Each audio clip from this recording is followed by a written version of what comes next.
Greetings everyone, I am Western Ninja 11 and today I'm going to be showing you all some scores of mine that I got from my friends, the Hungeneers. Now the Hungeneers is a friend group that I've been in for 2 years now I think. And yeah, recently I traded some items with some of the members of this group. And yeah, today I'm going to show you all what I got from them. So, let's begin. The first 3 items that I'm going to be showing you today were given to me by my friend Scrappy23, so I highly recommend subscribing to his channel. Now the first item that I got is this Trackmaster Liberated Henry, which is in relatively good condition. However, you may have already noticed, in the engine part, that his wheels have this blackish tint to them. Well, the reason as to why it is like that, because my friend Scrappy decided to paint these sections up all black, because initially this was his main Henry model, because he didn't have any other form of Henry merchandise. And yeah, I didn't really like that. So I got another friend of mine to try and remove it. I mean, it's not perfect, but he did his best. Yeah, I'm probably just gonna swap these wheels off with an extra Fisher Price Henry that I happen to have. But it's definitely not as severe on the tender. You can see it. I mean, you can kind of see it on the other side, but then again, who looks at the underside of the tender? So the tender wheels look okay. Besides that, however, this Henry model is in relatively good condition. Go around him, not a lot of damage, and it does still work. Sadly, it does not have its side rods, but I can just easily nick them off my extra Fisher Price Henry, so it's really not that big of an issue. Right. Moving on from that, the second item that I got from him is this Ertl Stepney. Now, believe it or not, I did not have an Erdo Stepney up until this point, surprisingly enough. He's one of the relatively few Ertl engines that was missing for quite a while, so I'm very glad to have him. Looking around this model, you can see he's in very good condition as well, barely any damage. All his buffers are there, his couplings are not chewed. His stickers are also intact. Yeah, overall, it's just in brilliant condition. And I'm very glad to finally have an Erdo Stepney. And moving on to the very last item that I got from him, and probably the rarest one of all these, is this Trackmaster Monty. So I'm very glad to own this model, for being allegedly Poland exclusive, even though we literally showed a screenshot in our iceberg showing a listing from Hungary of this model. Tons of Trackmasters. But anyways, I'm very glad to own this model. It's in very good condition. Nothing's broken off. Basically no paint chipped off. It's awesome. And with this Monty out of the way, those were all the items that I got from Scrappy23. The next 2 items that I'm going to be showing you were given to me by my friend Sir Handle the Joestar, so make sure to check out his channel. So let's take a look at them. Now the first item is this Take Along Patrick. This is in pretty good condition. You can see here there's barely any damage on him. Although that illusion kind of falls apart when you take a look at the bottom. Yeah, as you can see, his axles and mainly his screws are a bit rusty, unfortunately. Yeah, there's nothing to really do about that, sadly. You can see a bit of rust on the top here as well. And one thing that I did not know about the Take Along Patrick is that literally only this section here is made of metal. This piece and everything else is all plastic. Honestly, when I got this model in my hands for the very first time, I honestly didn't notice scent of metal on it. Really, his cap section is the only piece of metal here. Like, it's so light, I swear. It's the lightest take-along / take-and-play model I've ever held in my hands.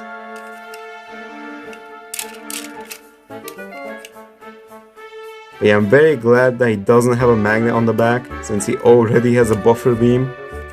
And they also didn't paint his buffers from what I can see. Yeah, I really wish that take-and-play would have made this guy and removed that stupid looking buffer beam. Like, Jesus Christ. Oh, learning curve. Oh well, what can we do?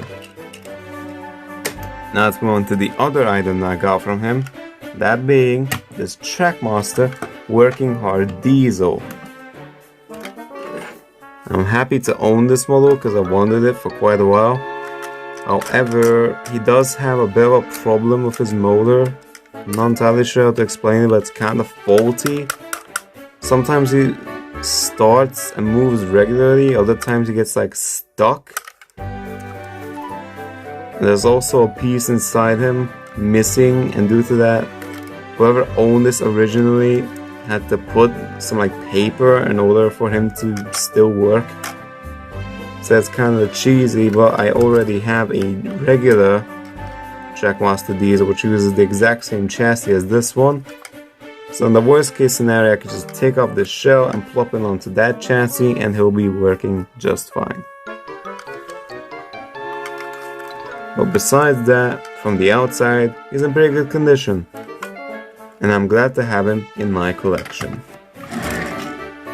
Now the last few items that we're going to be taking a look at today are from my friend Sir Grandpa of the Grace. So make sure to subscribe to him too, because as you all know, the two of us made all those icebergs for Trackmaster and take-and-play a take-along and all those other die-cast lines. So yeah, let's take a look at what I got from him. Starting off with the most boring thing is this little Capsule Percy that he gave me. I got this from him for free. As you can see, it's not in very good condition.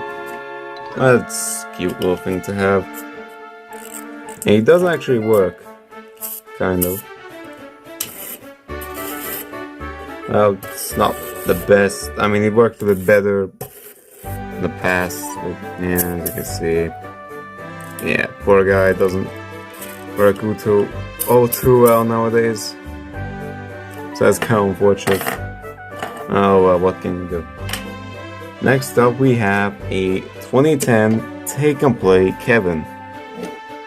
Now, I needed this Kevin because, in case you didn't know, the only die-cast Kevin that I've had up until this point is, well, this thing. So yeah, it was about time I finally got an upgrade. Like, Jesus Christ, this thing is hoarded. I mean, it's not in perfect condition, and the worst amount of damage I can see is that the hook here has a stress mark on it. And he has a little yellow stain on his face that I haven't managed to remove, sadly. Well, I'm just glad to finally have a proper die-cast Kevin in my collection.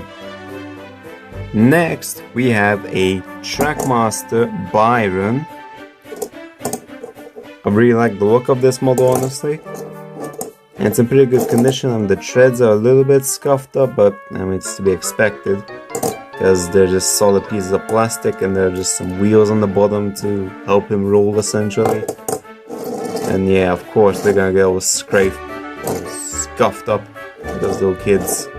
And there's some chips on his cab, but I could fix those up real easy. This little section here can be moved up and down, which is quite nice.